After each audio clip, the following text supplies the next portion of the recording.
Salut à toutes et à tous, c'est Mine82 et on se retrouve en tenue de policier. Attention, le GIGN est présent pour vous présenter tout simplement mon matériel d'airsoft. C'est vrai les amis que du coup je fais de l'airsoft depuis un petit moment et je vous ai jamais présenté avec quel équipement je jouais. Et c'est vrai que je me suis dit, tiens, j'y vais cet après-midi, autant leur présenter mon équipement, comme ça ils voient à peu près, sachant que, attention, je précise en début de vidéo, je ne suis pas du tout un expert de l'airsoft. Donc si des gens s'y connaissent mieux que moi, n'hésitez pas à me corriger en commentaire, gentiment bien entendu, hein.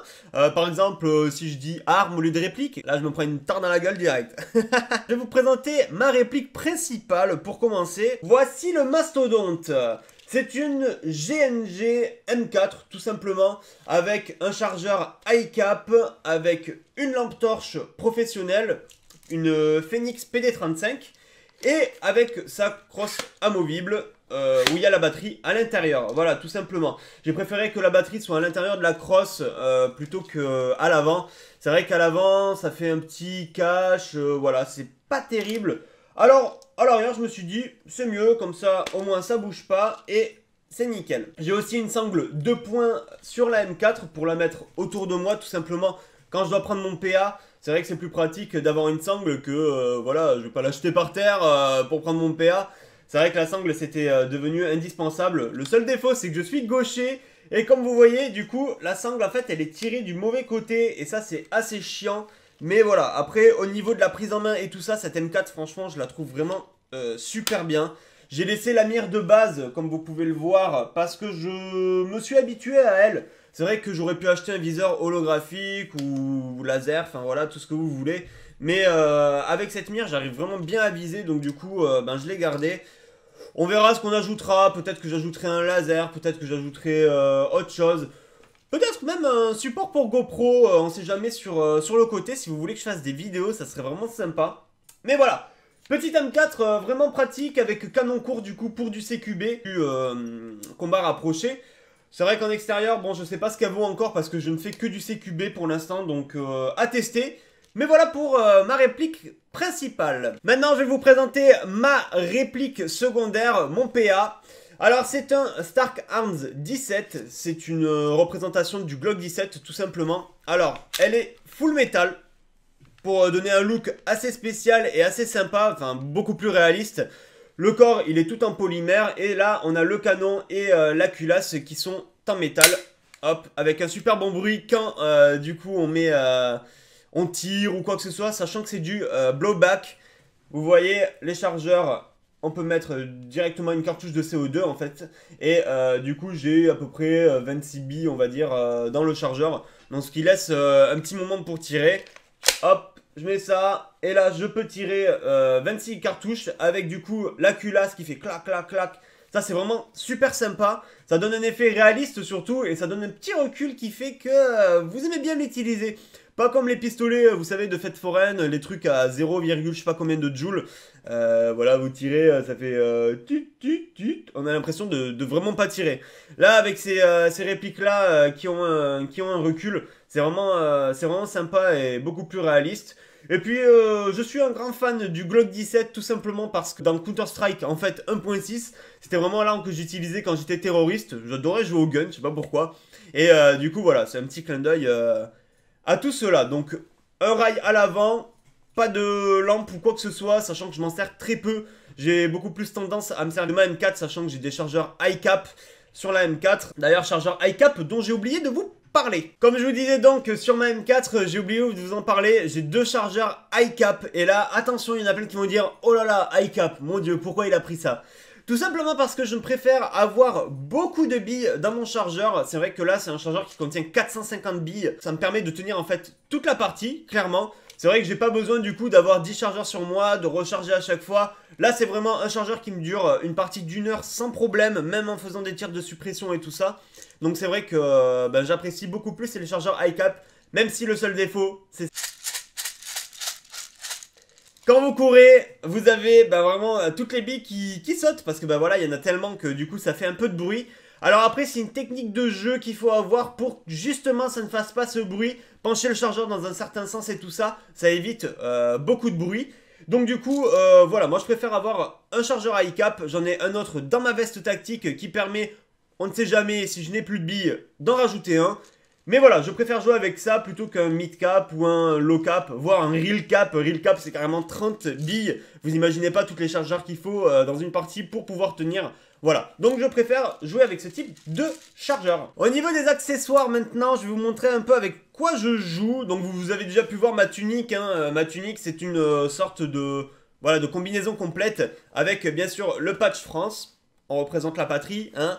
Et le patch GIGN, donc c'est un écusson officiel, c'est vraiment le vrai du GIGN. Là, je vous vois arriver à dire, tu n'as pas le droit de porter ça selon la loi, machin.